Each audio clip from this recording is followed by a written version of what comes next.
Welcome to VSP tutorial. ఆర్యుల నాగరికత bits part 4. Andhra పదాన్ని మొట్టమొదటగా పేర్కొన్న ఐతరేయ బ్రాహ్మణం ఏ వేదానికి చెందినది? ఆన్సర్ ఋగ్వేదం.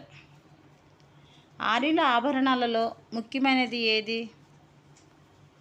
ఆన్సర్ నిస్క్.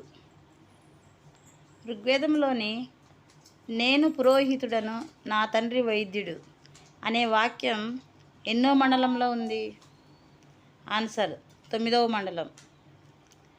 మొట్టమొదటిసారిగా రాజ్యాధికారం గురించి ఏ గ్రంథంలో ప్రస్తావించబడింది? ఆన్సర్ ఐతరేయ బ్రాహ్మణం. వేదకాలంలో జరిగిన దశరాజ్ఞ యుద్ధానికి కారణం ఏమిటి? ఆన్సర్ పశుగణాలపై ఆధిపత్యం కొరకు. ఋగ్వేద కాలంలో ప్రధానమైన తెగ ఏది? ఆన్సర్ భారత తెగ. ఋగ్వేదంలో అత్యధికంగా వాడబడిన ఓం ఎన్నిసార్లు కనిపిస్తుంది? ఆన్సర్ 1028 సార్లు కనిపిస్తుంది. ఋగ్వేదంలో ఓం తర్వాత అత్యధికంగా వాడబడిన పదం ఏది? ఆన్సర్ జన. ఆర్యుల జన్మస్థలం గురించి బాలగంగాధర్ తిలక్ రచించిన గ్రంథం ఏది? Answer the Arctic home of the Aryan. వేదకాలం ప్రజలు ఉపయోగించిన మొట్టమొదటి లోహం ఏది? ఆన్సర్ రాగి. ఆర్యులు మధ్య ఆసియా ప్రాంతం నుండి భారతదేశానికి వలస వచ్చారని ప్రతిపాదించిన వారు ఎవరు? Answer Max Muller. ఆర్యుల జన్మస్థానం సైబేరియా అని పేర్కొన్నది ఎవరు? Answer JD Morgan. రాష్ట్రం అనే పదం మొదటిగా ఎప్పుడు వచ్చింది? ఆన్సర్ మలివేద కాలంలో వచ్చింది.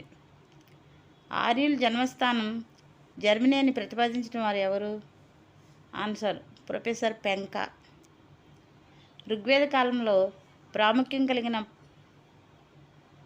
ప్రస్తుతం ఎండిపోయిన నది ఏది? ఆన్సర్ సరస్వతి.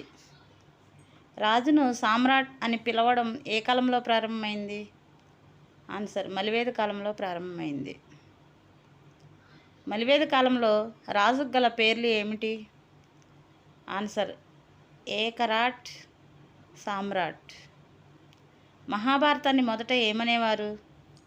ఆన్సర్ జయ సంహిత. ఆర్యులు యూరప్లోని డాన్యూబ్ నది తీరవాసులని అభిప్రాయపడిన వారు ఎవరు? Answer doctor guile. వివాహాలలో స్వయంవరం పద్ధతి ఏ కాలంలో ప్రారంభమైంది? ఆన్సర్ మలివేద కాలంలో. వేదకాలంలో కుటుంబానికి పెద్దను ఏమనేవారు? ఆన్సర్ కులప అనేవారు. ఆర్యుల ప్రధాన వినోదం ఏది? ఆన్సర్ రథ పందాలు. ఆర్యులు వచ్చే నాటికి భారతదేశంలో ఉన్న వారిని ఏమన్నారు? ఆన్సర్ దాసీలు. మలివేద కాలంలో ఆర్యుల ఆరాధ్య దైవం ఎవరు? ఆన్సర్ త్రిమూర్తులు. ఆశ్రమ వ్యవస్థ మొట్టమొదట ఎక్కడ ప్రస్తావించబడెను? ఆన్సర్ ఐతరేయ బ్రాహ్మణం. సత్యమేవ జయతే అను ధర్మోక్తి ఏ వేదంలో కలదు? ఆన్సర్ అథర్వణ వేదం. ఋగ్వేదానికి సంబంధించిన ప్రధాన బ్రాహ్మణం ఏది? ఆన్సర్ ఐతరేయ బ్రాహ్మణం. గురువు శిష్యుల మధ్య జరిగిన చర్చలను ఏమంటారు? ఆన్సర్ ఉపనిషత్తులు. వేదకాలంలో తెగలోని ప్రజలందరూ హాజరయ్యే సాధారణ సభను ఏమంటారు? ఆన్సర్ సమితి. వేదకాలంలో సతీ సహగమన ఆచారం ఉన్నట్లు మనకు దేని ద్వారా తెలుస్తుంది? ఆన్సర్ అధర్వణ వేదం ద్వారా తెలుస్తుంది. ఋగ్వేద కాలంలో యుద్ధాలు వేటి కోసం జరిగేవి? ఆన్సర్ గోవుల కొరకు జరిగేవి.